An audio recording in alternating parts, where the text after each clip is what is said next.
on exposing austerity Britain, unequal, divided and less well off. We had a good sessions this morning, and I think you agree that now we need to sort of build on this morning session and get some more debate. So my name is Mike Hedges. I'm from United Union. I'm chair of the London Eastern Political Committee, and I'm also vice chair of the Labour Assembly Against Austerity. We have an excellent panel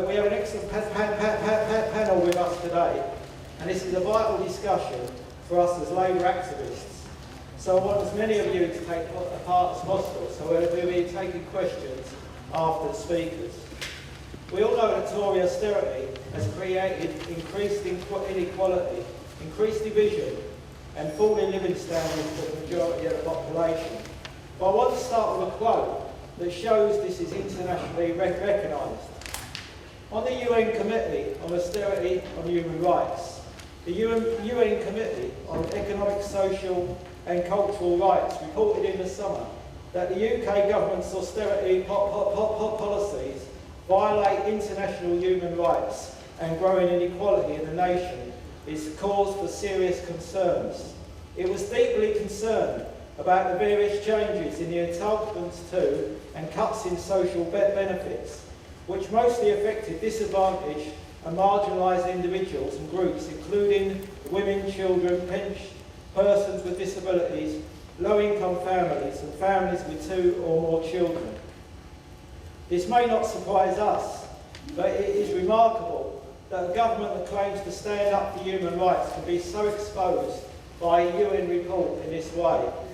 We know the statistics and the everyday experiences show that austerity Britain has fundamentally meant falling living standards for many, whilst the few at the top continue to benefit. In terms of the topic of our conference today, Jeremy Corbyn's leadership campaign in 2015 was driven forward by Labour's official abstention on the second reading of the welfare bill, a decision that threatened to damage the party in its voters' eyes, but which helped to catapult Jeremy forward in the leadership election. Jeremy and John have won major reversals of government policy, including on their attacks on social security and in particular in preventing cuts to personal independence payments, forcing Ian Duncan-Smith to resign. Jeremy and John have also pledged their support to a national living wage, creating 1 million good quality jobs across our regions and nations, guaranteeing a decent job for all, stronger employment rights from day one in a job and exploitative zero-hours contracts, and create new sectorial collective bargaining rights. These are the policy commitments we need to repeat, populise and use to win the election. These are some of the things we are going to discuss today. So first of all, I'd like to introduce our speakers. On my right is Professor Özlem Unuran, Director of Greenwich Political Economy Research Centre, and Özlem focuses her research on inequality and wage-led growth. On my left is Caroline Hill, is the National Chair of Young Labour, a prominent supporter of Jeremy and a former school teacher. And Chris, we heard earlier, his excellent contribution, and he's a social worker, a welfare rights officer, a councillor, and also former Labour MP for Derby North. And as Claudia says, we hope that he's back in the next election. So first of all, I'll ask Özlem to start the discussion. Thank you. Thank you so much.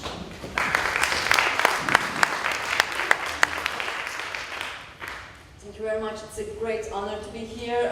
It's a pleasure to be at the Labour Against Austerity conference for a second year in a row. And I am just coming from a conference in Berlin, an economists conference, and I have to say it's so much more inspiring to be here with you who are not just trying to understand the world, but also change the world. And hopefully some of the work we do will help us understand the world and change it in a direction for the better for the 99%. Now, I'll start by where inequality sits in our economic model. And the rise in inequality is not something new. It is not just something of the story of the Tory government, of the post-Great Recession era, but it is a more than 3 decades long problem.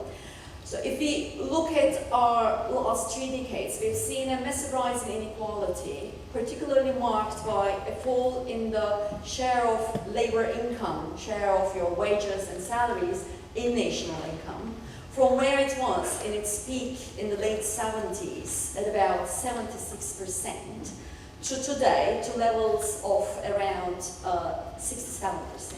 Now that's about a 9% distribution of income away from labor, away from working people, towards profits, towards capital. This is a massive, unforeseen rise in inequality marked by neoliberal economic policies of our last 3.5 decades. At the same time, we have seen the surge in the income share of the top 1%, most markedly in this country, at levels similar to the US and other very unequal country, from its level of around 5.7%, again at the end of the 70s, to about 15% at the end of 2000s. And Great Recession just added to that, and today our real wages are still about 7% lower than where they were before the crisis. Now this rise in inequality is caused as well as intermingled by another very particular feature of our economic model. It is what we sum up as financialization. Financialization is, broadly speaking, the rise of the power of finance, but also its influence, not just in terms of the influence of the city, but also the influence of financial activities and speculation on non-financial firms, but also the influence of finance on our daily lives, as is seen in the heavily indebted British working class households. It's seen in the financialization of our housing and mortgages markets.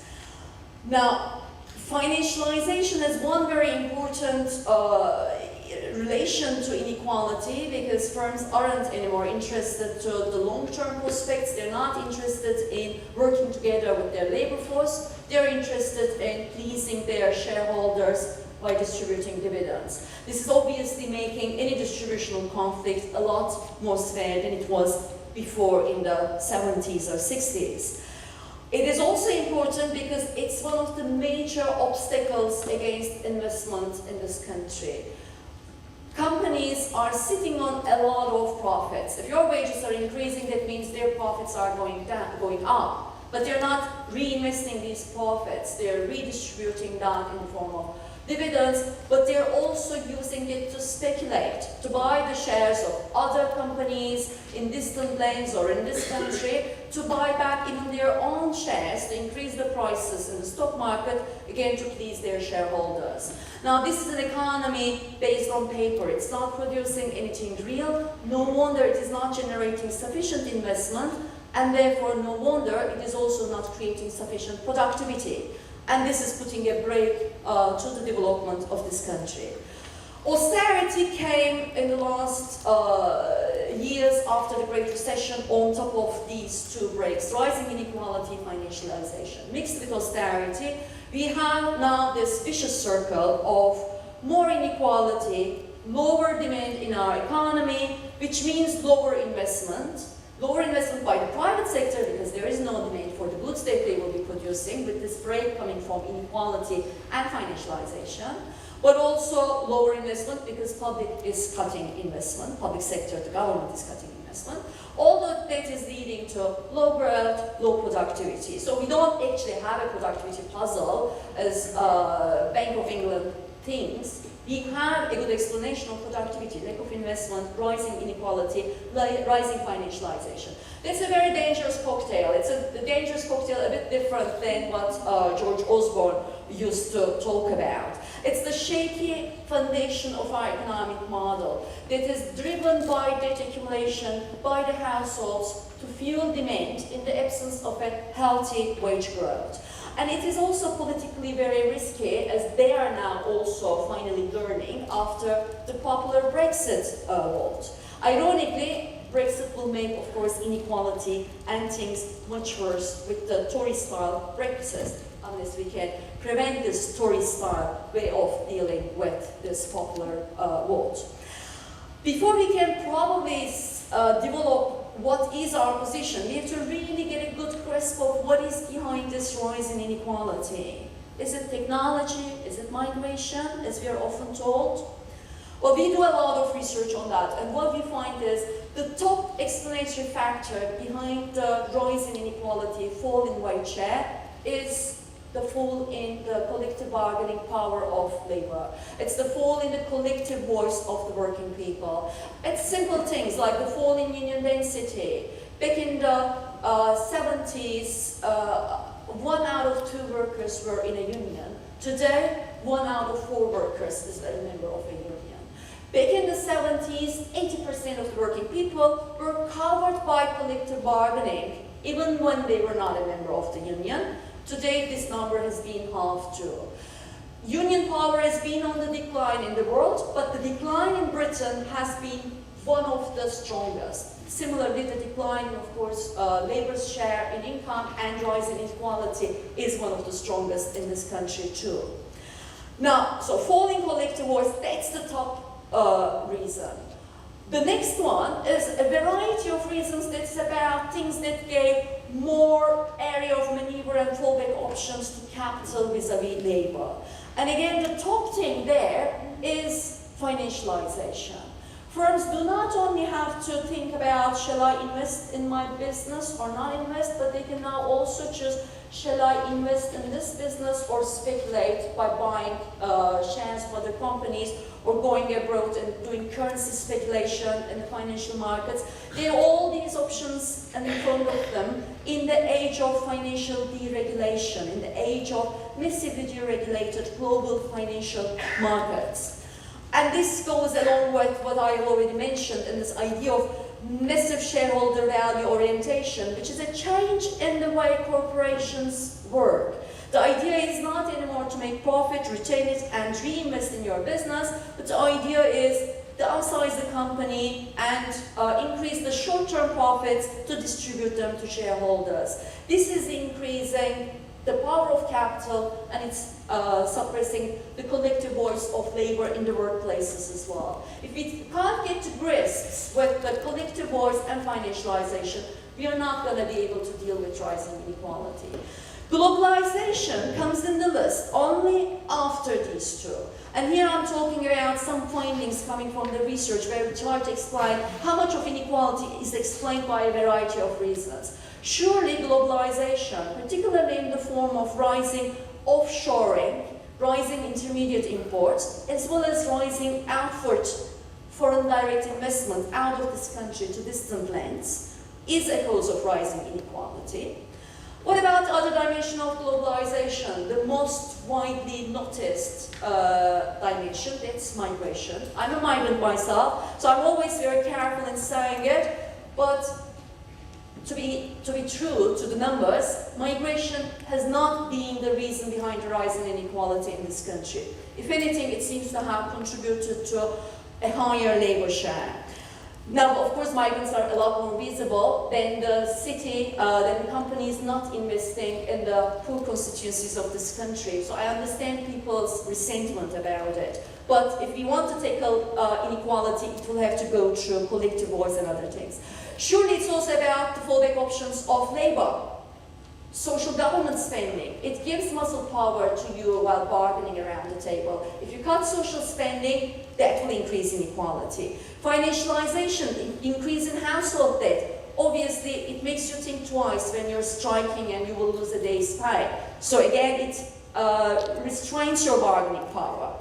Now, various technological change standing around all these reasons, honestly, at the bottom of the list. When you have powerful unions bargaining for you, technological change will not be the one threatening your wages. So it's about policies. What do we have to do in terms of tackling inequality then? Tackling these breaks that prevents us from creating decent jobs with decent incomes. We need to think of a comprehensive mix of policy. We can't just rely on one policy. And that comprehensive mix, for me, covers a very active state that is prioritizing the critical areas and the much needed sectors in our economy, in our society, for a massive mobilization of public investment in key sectors, in both physical and social infrastructure.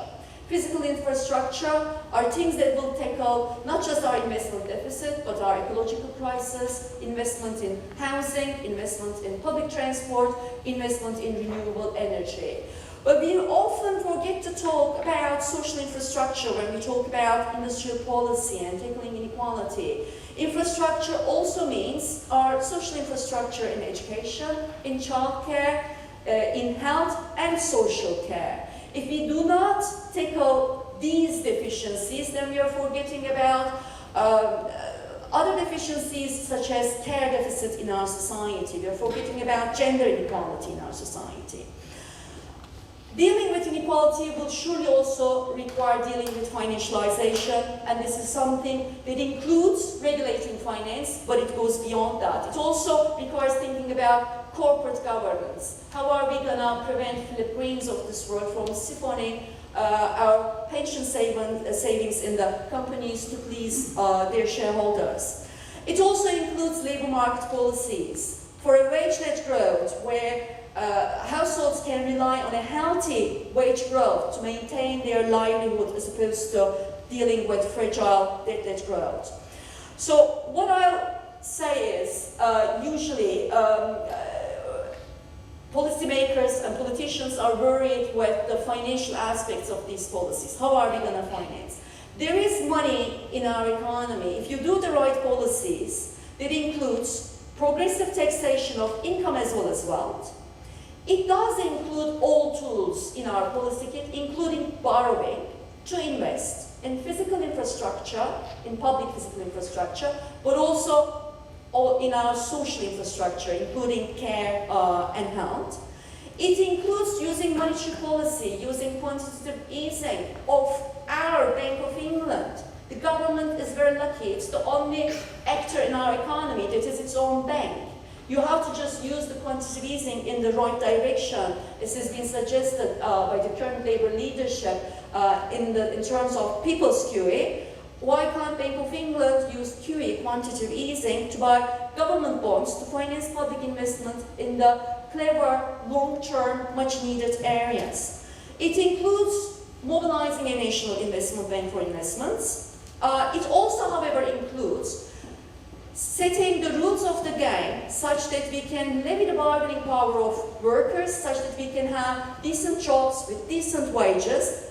Don't forget, decent wages means higher tax revenues. If you combine these four policies, public investment will be more than self-financing. And again, the chair tells me to stop. What I'm going to tell you is we've crunched the numbers so you can trust me. So what we need in terms of labor market policies is to think of redistribution, to think of increasing bargaining power of labor, regulating labor market, improving union legislation. We need to close gender pay gaps. We need sufficiently high minimum wages at the living wage level. We need to also think of regulating high pay. Are we worried about technological change? I'm going to say United Workers have nothing to fear about that. So to conclude, if I'm to give an advice to the Chancellor, or for that matter, to the People's Shadow Chancellor at the moment, take care of full employment, decent pay for both men and women, equality and ecological sustainability, and the budget will take care of itself.